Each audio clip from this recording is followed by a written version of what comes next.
Hello everybody, my name is Elle, and today I'm going to be telling you the outlining method that saved my writing life. As I've said before on this channel, I have spent over 2 years outlining my novel, and I just finished it thanks to finding the perfect outlining structure that worked for me. Over the past 2 years, I have studied every single kind of outline that I could find. The 3-act story structure, save the cat, snowflake outlining, no outline at all. And while I did managed to take bits and pieces from all of them, I really couldn't find something that seemed to fit my kind of story that I was writing. However, once I found this outlining technique, I realized that there were a couple of issues with how I had been outlining. Mostly it was that with the 3-act story structure or Save the Cat or anything like that, I didn't know how many scenes were supposed to fall under each story beat or act. I was really struggling with the setup period of a novel.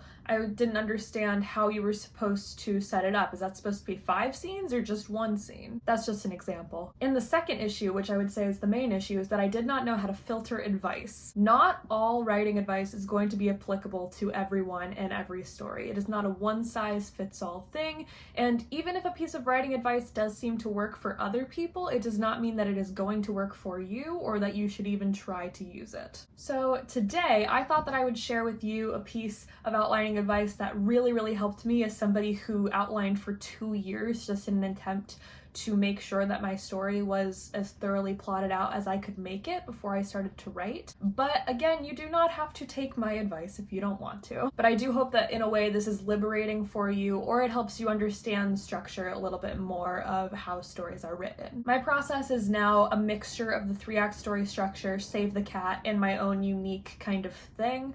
So grab a notebook and about 40 note cards or post-it notes, and let's get started. Hello and welcome to my closet doors. These are the outline cards that I actually made for the novel that I am currently writing. Don't try to read them, my handwriting is bad, and also the quality probably isn't the greatest because these are very small. So I recommend starting with 40 cards. I have 20 because I don't like wasting paper, so I just split each card into 2, but every single card is going to represent a scene. You're going to have about 40 scenes in your novel to start off with. You can have a little bit more, a little bit less. 40 is very good, workable amount though. As you can see, I have 4 columns here. So each column is going to represent an act. This is Act 1, this is Act 2A, Act 2B, and Act 3. Act 1 is the setup portion of the novel.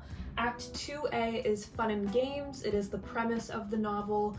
Act 2B is bad guys closing in, which is where things start to get a little bit harder for your character, and Act 3 is the finale. Every act will have about 10 scenes in it. Act 2 gets 20 scenes because it is the middle of the book. It is all of the major stuff that is happening. Act 3 might get less scenes. Act 3 tends to be a little bit shorter than the other previous acts, so don't worry about it if you can't come up with 10 scenes. The key of this outlining method is that the last scene of all of these acts should be a really major big scene that's going to up the stakes and change the course of the story. So let's begin with Act 1. The first scene in your novel is notoriously hard to come up with. I recommend brainstorming at least 10 ideas of where you could start your book, but you should know that the first scene should be where the character's internal conflict meets the plot. The character's internal conflict is what they want and why they are unable to get it. Usually they are unable to get it because of internal reasons such as a fear or social conventions, maybe trauma. Your first scene should be the moment that this internal conflict is interacting with what the story is going to be about, because the plot is going to spur this character to come to terms with their internal conflict and overcome this fear or discover what they need for themselves in order to get past this conflict. The first 5 to 10 pages of your book are the most essential. A lot of people, when you are querying, will ask to read the first chapter or so of your book, and it is necessary that you can nail this. Don't feel too much pressure though when you're still in the outlining stages, but I would recommend creating a list of maybe 10 possible scenes that you could start your novel on. Within the first half of Act 1, which will be 5 scenes, you're going to see a couple of different types of scenes. First will be setup, where you're going to show your character's life before the inciting incident and how they are dissatisfied with their life. That can be any number of scenes, truly. If you can't come up with ideas, I recommend showing home life, work life, and play. Don't let it go on for too long, but you can show multiple scenes of your character living their life as they usually do, just so that the reader can get a sense of what their life is like before the inciting incident is going to show up and turn it upside down. More than anything, your reader should get a sense of why your character needs to change. This scene is not required, but I really love it, and that is the theme stated scene. This will likely be in the first half of Act 1 while we're setting up. Your protagonist is likely going to have a person in their life that they trust the opinion of somehow. It can be a friend, a sibling, a mother, and this mentor character, so to speak, is going to blatantly state the theme of the book. This character is typically portrayed as quite wise, and they're going to blatantly tell the protagonist what the message of this book is, and your protagonist is likely going to disagree with that opinion. This is a way to show that your character does not believe in what the message of this book is, and over the course of the book, they are going to grow to believe this by the end. So that's a really good way to contrast how your character has changed over time. In the beginning of the book, they obviously disagree with the theme, and then by the end, they will see the light. And also within the first 5 scenes, you will probably see the inciting incident of the book. The inciting incident can show up a little bit later, but I think that in this day and age, the earlier it shows up, the better. It holds people's attention and it gets the ball rolling. The inciting incident is going to force the protagonist to take action to avoid major consequences. And the plot is going to increase and escalate from there, snowballing into something that is completely out of their control. But the main thing about the inciting incident is that it is going to force your protagonist to take action in order to rather get what they want or avoid what they fear. The back half of Act 1, which is about scene 6 to scene 10, is going to be the debate period, where your character has to make a decision on how they want to react to the inciting incident. They're usually going to react wanting to not do anything, to rather freeze in fear, ignore what's happening, but the thing is, in order for the story to happen, they have to decide to go into this unknown world that's likely out of their comfort zone to rather get what they want or avoid what they fear. And over the course of the back half of Act 1, it should be made very clear to the reader that this is going to be particularly challenging for your character. The last scene in Act 1 should be a big event happening, and usually this big event is your character making the decision to advance into this world. It should absolutely up the stakes or change what is happening with the plot. Out of all of these finale scenes of acts, this will probably be the most tame outside of maybe the ending. It doesn't have to be that big. It could be something small, but it could be just big for your character. Act 2A is going to be the most fun act because it is called Fun and Games, and this is going to be the premise of your novel. If you are writing a romance, then this is going to be where a lot of romantic tension is building. If you are writing a thriller or a mystery, a lot of clues are going to be planted throughout all of this. This is the premise of what you kind of pitched your book to be about, and it's going to be shown in Act 2A. Now, the thing about your character in this is that things should not be happening to them. They should be the agent of change during Act 2A. Usually, they are pursuing a goal, and as they are going after it, they are making choices that are going to advance the plot.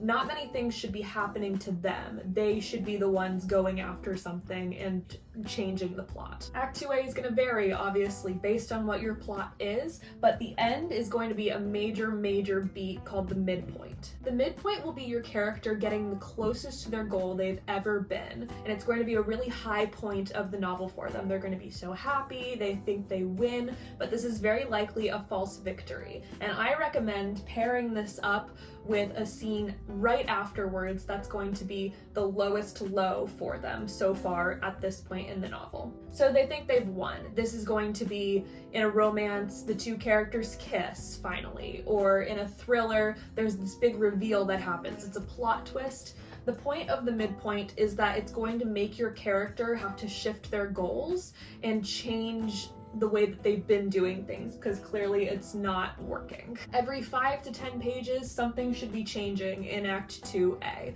That whether be, your character is following one lead and then they find more information that leads them to something else, or, characters are developing more. There's a scene where they, have a heart-to-heart. But yes, once you get to the midpoint, the stakes will be raised and your character is going to have to come up with a new plan. I highly recommend doing the high point and the false victory, and then everything will just go downhill from there, starting with a major plot point where they are the lowest they could possibly be. Act 2B is the bad guys closing in, and this is where you are going to start being so mean to your protagonist. They had this high point of their life in the midpoint, and now we are about to go downhill emotionally. This is where all of what they've been doing so far, of running from what they fear and not admitting to themselves this theme, this is going to really start hurting them. Things are also going to get really fast-paced here. The pace has to pick up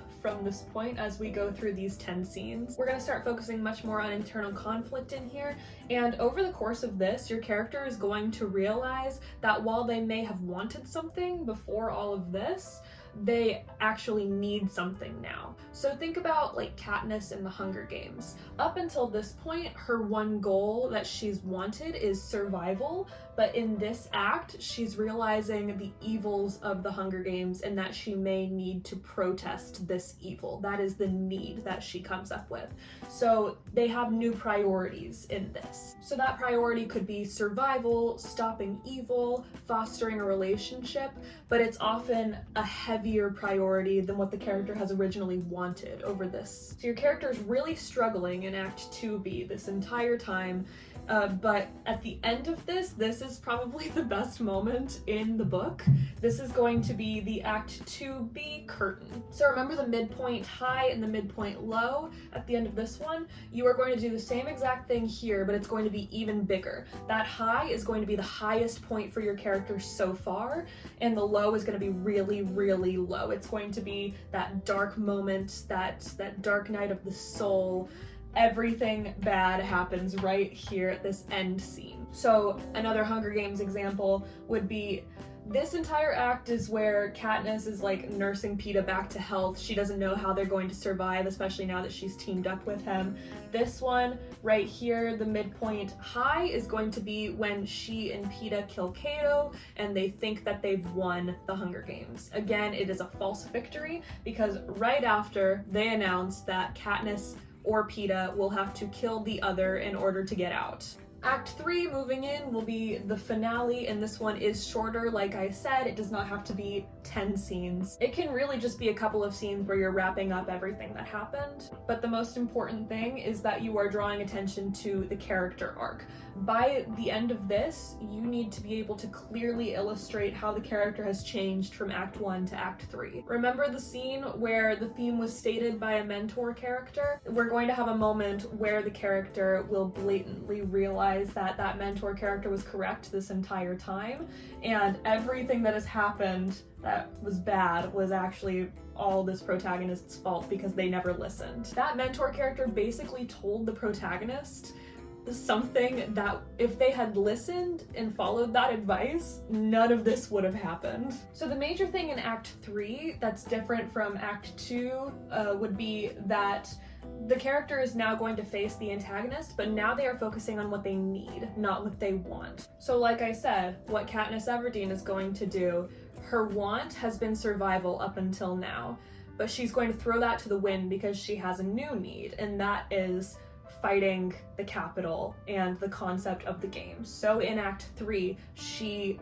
throws the survival thing out the window and decides instead she's going to rebel against them one last time. Whether or not your protagonist emerges victorious, they now have a new viewpoint of how they see the world. So a final scene idea that I really like that comes from the Save the Cat method is to mirror it with the first scene of your novel. This is again another way to show how your character has changed over the course of the book. So make your final scene similar to your first scene, whether that be in setting, the action, dialogue, it could be imagery, but your character is going to react differently than they did in this first scene because they have changed over the course of the story as a character. As a result of everything that has happened, they may end up in the same place they started, but they are a different person. So this is how I outlined my book so successfully. I think it really helped to have this idea of every act should have 10 scenes in it, and all of the acts should end on a really major moment of the story. And obviously you don't need exactly 10 scenes for all of this. You're depending on the length of your novel,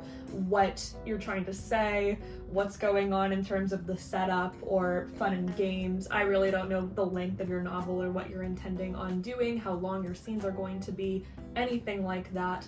But I do think that this is a really good starting point, and you can nail this outline in maybe a week or so. Thank you all so much for watching my outlining process and for supporting me as I made my own outline over the course of 2 years. That is absolutely crazy, and I am so happy to just be done with it and writing my draft 0. So it's gonna be a good time overall, but I thought that I would share this because I felt so liberated once I had created this general outline. It was taken a lot from Save the Cat, 3-act story structure, things like that. So I do want to kind of give credit where credit is due on those. Thanks, I guess, Joseph Campbell. Anyway, thank you all so much for watching, and I will see you all in my next writing video. All right, bye!